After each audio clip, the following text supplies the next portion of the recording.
Bonjour et bienvenue sur acheteur.com. Bonjour à tous. La croissance du marché de l'or est maintenant établie depuis 2001, plus 20% de performance annuelle moyenne depuis 10 ans.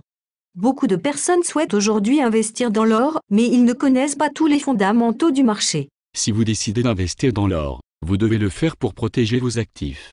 Car aujourd'hui, l'inflation exponentielle détruit le pouvoir d'achat de vos fonds, le spectre d'une faillite bancaire est omniprésent, les placements en actions sont trop risqués, et les prix de l'immobilier sont élevés. Il ne reste plus que l'or physique comme solution de protection de son patrimoine. L'or est-il toujours la valeur refuge par excellence? L'or a déjà prouvé durant des millénaires son rôle de protection contre la destruction de valeurs. C'est la seule forme de monnaie qui n'a pas été détruite depuis 5000 ans et elle est en train de retrouver son statut historique de monnaie. Depuis 1971 et la fin du Standard Or, nous vivons une expérience monétaire qui, comme toutes les expériences de monnaie papier non convertible en actifs tangibles, a échoué. Historiquement, les expériences de monnaie papier non convertible en actifs tangibles durent 27 ans. L'expérience du dollar dure depuis 40 ans, nous vivons la fin de cette expérience. L'or est-il un actif sous-évalué? L'or est encore extrêmement sous-évalué en relation au montant que le saut de monnaie papier imprimé. Si comme certains analystes l'anticipent, nous nous dirigeons vers une période d'hyperinflation, la monnaie sera détruite et son pouvoir d'achat avec. Ceux qui détiendront des euros, des dollars ou toute autre forme de monnaie papier, perdront une partie importante de leur pouvoir d'achat. De plus, corrigé de l'inflation, le cours de l'or devrait être beaucoup plus élevé, aux alentours de 7500 $ l'once selon certains experts. Le ratio or sur Dow Jones permet de juger du niveau de valorisation de l'or sur le long terme. Historiquement, l'or est correctement valorisé quand le ratio cours de l'or sur cours du Dow Jones est compris entre 1 et 2. Suivant une hypothèse de ratio égal à 1, le cours de l'or devrait être environ 5 fois plus élevé qu'aujourd'hui, soit aux alentours de 7500 $ l'once. L'or n'est pas dans un phénomène de bulle?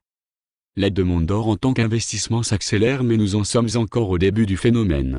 Très peu de personnes possèdent de l'or ou de l'argent physique dans leur portefeuille d'investissement. Il est impossible que l'or soit dans un phénomène de bulle à l'heure actuelle, quand à peine 1% de l'épargne mondiale est investie en or. Historiquement, c'est en moyenne 15% de l'épargne mondiale qui a toujours été investie en or physique. On ne peut donc pas parler de phénomène de bulle sur l'or. Qu'est-ce qui pourrait accélérer la hausse du cours de l'or? C'est la perte de confiance envers les monnaies papier qui fera exploser l'or.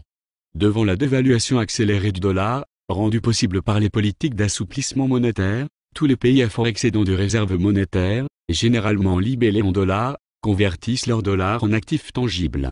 De nombreuses banques centrales de pays comme la Russie, la Chine, le Brésil, convertissent leurs dollars en or afin de préserver le pouvoir d'achat de leurs réserves. Le dollar ne joue plus son rôle de réserve de valeur. Ce mouvement de fuite du dollar vers des actifs tangibles comme l'or, l'argent ou les terres agricoles, est irréversible et accélère la dévaluation du dollar. De plus, les autres monnaies internationales n'offrent pas de solution alternative, car elles sont toutes basées sur le principe d'argent papier non convertible. Il faut aussi savoir que le marché de l'or est petit. Tout l'or produit depuis la nuit des temps représente un cube de 20 mètres carrés. Un afflux massif de capitaux vers le marché de l'or contribuera à la forte augmentation de l'once d'or. Y a-t-il assez d'or pour répondre à une demande massive? L'augmentation de la production d'or par les sociétés minières n'est pas envisageable. La demande est plus importante que l'offre, et le Credit Crunch de 2008 a aggravé la possibilité pour les sociétés productrices d'or de financer de nouveaux projets permettant une augmentation de la production. Pourquoi faut-il acheter de l'or physique?